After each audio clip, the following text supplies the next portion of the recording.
যখন দাপ করে ব্রেক করছে আমার গাড়ি তো ওনার গাড়ির পিছনে পিছনে, হ্যাঁ। তো আমার ড্রাইভার তো ওই সময় তো কন্ট্রোল করতে পারবে না। একটু সাহায্য করো। না, এটা কেন? সিসি ক্যামেরা আলা মোবাইল হুন্ডা চালাও, করে টাকা দিলে কি হয়? 100 টাকা দিন। না আপু, 100 টাকা দিন। আচ্ছা ঠিক আছে, চলেন ধরেন। আসসালামু আলাইকুম, hello happy people, welcome to another new video. আশা করি সবাই ভালো এবং সুস্থ আছেন। আলহামদুলিল্লাহ আমিও ভালো আছি। ভাই, excessive of anything is bad. অতিরিক্ত কোনো কিছুই ভালো না। আমি যদি দিনে 2-4 ঘন্টা রাইড শেয়ার করি তাইলে মনটা ফুরফুরা থাকে, অন্য যে কোনো কাজ করতেও অনেক উৎসাহ পাওয়া যায়। আর যদি দিনে 8-10 ঘন্টা করি তাইলে শরীর কোমর পুরাই ব্যথা হয়ে যায়, মন মেজাজ বিল্লা খায়া যায়। তখন কেউ একটা ভালো কথা কইলেও না রাগ উঠে। এখন থেকে ভাবছি অল্প অল্প রাইড শেয়ার করুম, তাইলে আমার দোকানদারি করতেও ভাল লাগবো। কিন্তু ভাই, এটার একটা প্রবলেমও আছে। যেমন ধরেন আজকে উত্তরায় যে আটকা পড়ে গেছি, আর রিকোয়েস্টও পাই না, আবার আইতেও পারতাছিলাম না। শেষমেশ পুরোটা খালিই এখন লাগছে। আচ্ছা চলেন ভিডিওটা বিসমিল্লাহ করি। আজ ফেব্রুয়ারি মাসের 23 তারিখ, রোজ রবিবার, সময় এখন সকাল 9:15। আমার ভিডিওটা শুরু হচ্ছে কবি নজরুলের সামনে থেকে। হ্যাঁ হ্যাঁ, রাফা প্লাজা যাবেন? রাপা প্লাজা একটু সামনে, মানে বাম দিকে আর কি। ওই যে সপ্ত বিল্ডিংটা। ও আচ্ছা, রাস্তার ওই পারে। প্রথম রিকোয়েস্টটা বাসা থেকে ধরেই বের হয়েছি। যাত্রী আছে বানিয়ানগর এবং গন্তব্য হইল রাপা প্লাজার যে সামনে সপ্তক বিল্ডিং আছে ওইখানে। যাত্রীর ভাড়া আসছিল 187, ডিসকাউন্ট ছিল 25 টাকা এবং পাঠাও কমিশন যায় 31 টাকা। এই যাত্রীরা নিয়ে আমার পৌঁছাইতে সময় লাগছে 27 মিনিট, আর দূরত্ব ছিল প্রায় 8.5 কিলোমিটার। ঢাকা শহরে যে বাসগুলো আছে ওরা কিন্তু সোজার চেয়ে বেকা তেরা হয়ে চলতেই বেশি পছন্দ করে। সকাল 9:30 পৌনে 10টা বাজে, মেট্রোর সামনে রাস্তা পুরাই ফাঁকা। এই দেখেন নীল বাসটা ডাইন দিকে প্রাইভেট কারের চাপ দিয়ে ভাঙ্গেই ফেলাইল তার লুকিং গ্লাস। ও যদি সোজা যাইতো তাইলে কিছু হইতো না। ব্যাটার মানে অল্পের উপর দিয়ে গেছে, গ্লাস আর খাপটা গেছে। যদি মোটরটা ভাঙতো তাইলে মনে হয় 15,000 টাকা লয়ে টান দিত। হ্যাঁ, আপনি আমাকে 100 টাকা দেন, আমি 65 টাকা দিচ্ছি।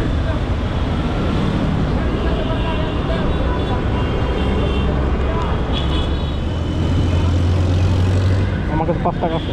আমার কাছে থ্যাংক ইউ, ভালোই যাও।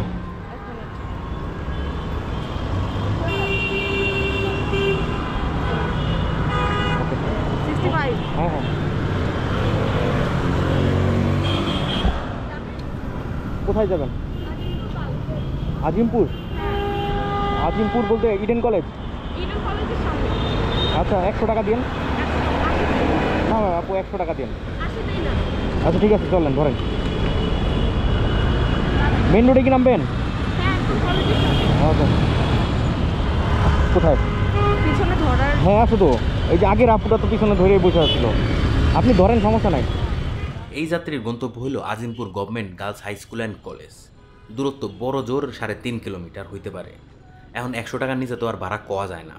আমি যতবারই এই আপুরে 100 বলি, উনি ততবারই 80 বলে।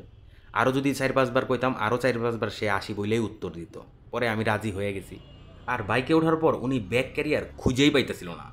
যখন জিজ্ঞেস করলো যে পিছনে ধরার কিছু নাই, আমি তারা বলছিলাম যে আগের আপুটা তো ধৈরেই বসছে, আপনি দেখেন ওখানে আছে, পিছে খুঁজে পাবেন।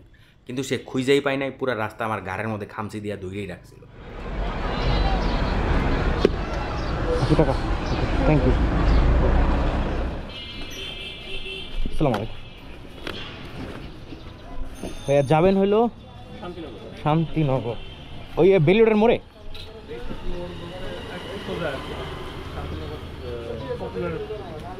আচ্ছা ওকে, ও আচ্ছা আচ্ছা, বুঝতে পারছি। ভাই, সচরাচর কিন্তু আমি পাঠাও রিকোয়েস্ট ক্যান্সেল করি না, কিন্তু আজকে 3টা রিকোয়েস্ট ক্যান্সেল করছি। প্রথমটা পাইছিলাম বাসা থেকে বেরোয়ার আগে। যাত্রীর পিক আপ ছিল সেই গুলিস্তান। এখন সদরঘাট থেকে গুলিস্তান যেয়ে পিক আপ করা তো ভাই সম্ভবই না, এই জন্য এটা ক্যান্সেল করছি। তারপরের রিকোয়েস্টটা ক্যান্সেল করছি আগের আপুরে নামানোর পর। যাত্রীর লোকেশন ছিল পিলখানার ভেতরে বিডিআরের যে সিনেমা হল আছে ওইখানে, এবং ওই রিকোয়েস্টে 17 টাকা পিক আপ বোনাসও ছিল। ওই সময় যদি আমি ওই যাত্রীরে পিক করতে যাই, আমার ওই যে পিলখানা রোডটা আছে আজিমপুর কবরস্থানের পর থেকে, ওই রোডে আধা ঘন্টা বসে থাকা লাগতো, দুনিয়ার জ্যাম ওইখানে। এই জন্য ওইটা ক্যান্সেল করছি। এবং তারপর ঠিক 10:20 এই রিকোয়েস্টটা আসে। যাত্রীকে পিক করছি আমি লালবাগের কেল্লার সামনে থেকে, এবং গন্তব্য হইল শান্তিনগর পপুলার।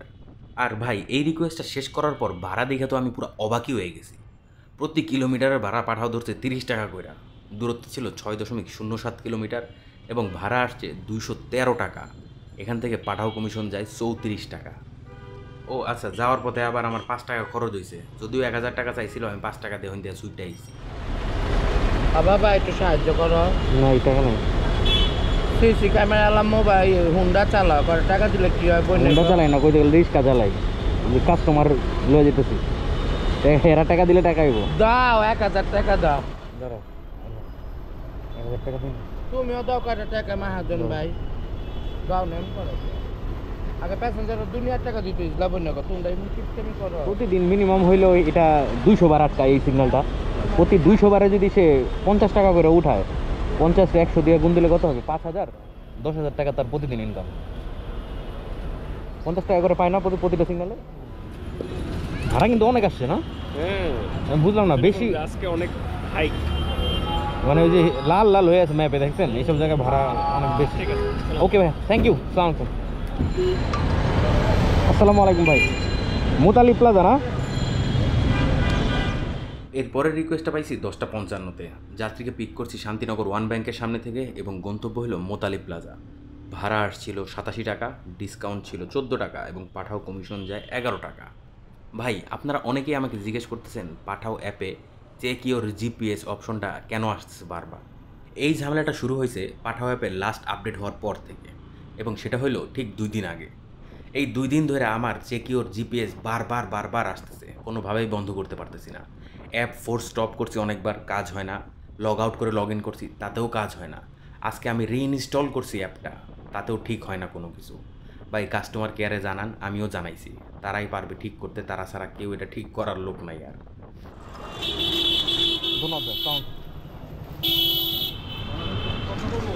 আসসালামু আলাইকুম ভাই। যাবেন হলো এয়ারপোর্টের একদম ভিতরে, ডোমেস্টিকে? আচ্ছা আচ্ছা ভাই, যাওয়ার পথে আমি একটু তেল ভরে নিব, হ্যাঁ, যে কোনো একটা পেট্রোল পাম্প। এই যে আপনি এটাতে পড়তে পারবেন, ডান পাশেরটা থেকে। হ্যাঁ চলেন। এদিকে আবার একটু উল্টা যাওয়া লাগে তো, ভয় লাগে, পুলিশ ধরলে। উঠেন, সমস্যা নাই, আমি আপনাকে নেভিগেট করবো না। ওকে ওকে।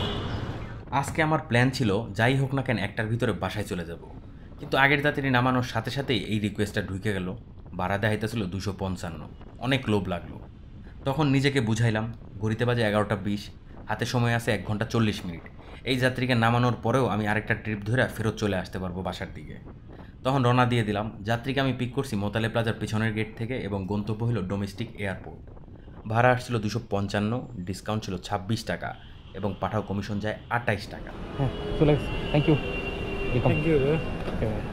ভাই, ভিডিওতে যে রূপালী কালারের সিএনজিটা দেখতেছেন, ওইটা ফ্লাইওভারে ওঠার সময় হঠাৎ করে না থাইমা গেছিল এবং তার পিছনে যে কালো কালারের একটা গাড়ি আছে, ওই গাড়িটা যে মাইরা দিছে, আসতেই মারছে, এবং সেই গাড়িটার পিছনে আরেকটা নোয়া গাড়ি আইসা মাইরা দিছে, এবং ওই নোয়া গাড়িটা ভর্তি ছিল সব আনসার।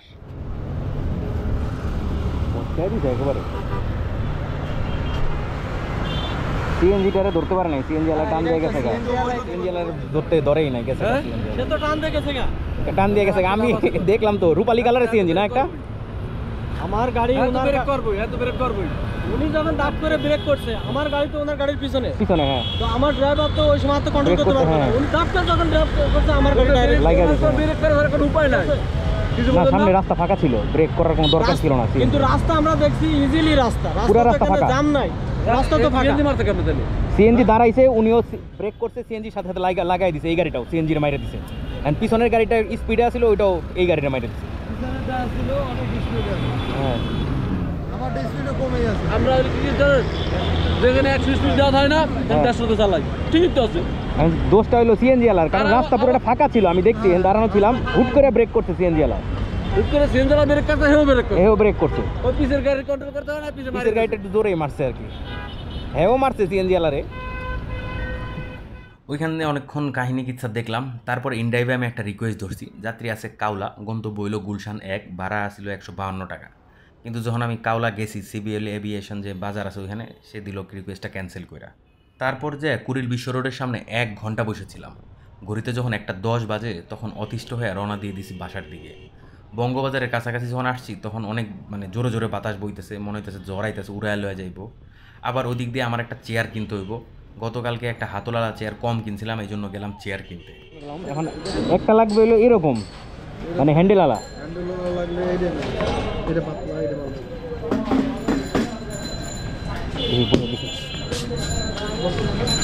ভালো ভালো। ছোট দিতে পারলাম হ্যাঁ। আচ্ছা এইটা যদি জ্বালামালা খুলে যায় তাহলে কি করবেন? খুলবে না না? মোটামুটি ভালো। এটা কত? এটা রাখবো আপনার জন্য 1600-1500 দিতে পারবেন। 1500 লাস্ট? হ্যাঁ, মোটরসাইকেল বাইন্দা দিতে পারবেন? হেলমেট সরাবো। হেলমেট ছড়াইলাম, হেলমেট ঝুলাইলাম, বাইন্দা দিতে পারবেন উল্টা করে? এমনি হয়, এমনি সুন্দর হইব তো। হ্যাঁ, খালি একটু এটার লগে এটার একটু বাইন্দা দিতে, একটু রশ্মি ব্যবস্থা করেন না? একটু পরে আবার এই টাইমে যাবো, বৃষ্টি নামবো আজকেও। ভাই সবসময় তো যাত্রী মাত্রী লয়ে যাই, আজকে জীবনে ফার্স্ট টাইম কোনো চেয়ার লয়ে যাইতেছি পিছের সিটে। যাই হোক, চলেন তাইলে আমরা হিসাবটা করে ফেলাই। আর হিসাব কী করুম, কামাইছি 400-500 টাকা, তাও চলেন দেখাই। আজকে আমি পাঠাওতে মাত্র 4টা ট্রিপ দিছি এবং ইনকাম করছি 646 টাকা। আর একটা ওই যে খ্যাপ মারছিলাম ওটাতে 80। ভাই এই যে টাকাটা ইনকাম করছি এইটা দিয়া মানে মোটামুটি আমার মোটরসাইকেলের যে তেলের খরচ বা সার্ভিস খরচ আছে এগুলো গেলেই চলবো, আর কিছু লাগতো না। আর গতকালকে তো ভাই বলছিলাম আমার একটা ভিজিটিং কার্ড বানাবো, সেটা বানাইছিও। যে লোগোটা দেওয়া হয়েছে ওইটা উনি নিজেই বানাইছে, আমার তেমন পছন্দ হয় নাই, কিন্তু দেওয়াল দরকার একটা দিয়ে দিছি। নিচে কিন্তু ওই যে আমার চ্যানেলের নামটাও লিখে দিছি। আপনাদের কেমন লাগছে অবশ্যই একটু জানাবেন। তাইলে প্রিয় ভাই ব্রাদার ও আপুরা, আজ এখানেই বিদায় নিব। আর কালকে দেখা হবে কিনা বলতে পারতেছি না, তবে খুব তাড়াতাড়ি আবার দেখা হবে, এতটুকু জানি আমি। সবাই ভালো থাকবেন, সুস্থ থাকবেন। ভিডিওটা যদি ভালো লাগে তাহলে অবশ্যই লাইক করে দেবেন। নতুন যারা আছেন সাবস্ক্রাইব করতে ভুলবেন না। সবাইকে অসংখ্য ধন্যবাদ এবং শুভরাত্রি।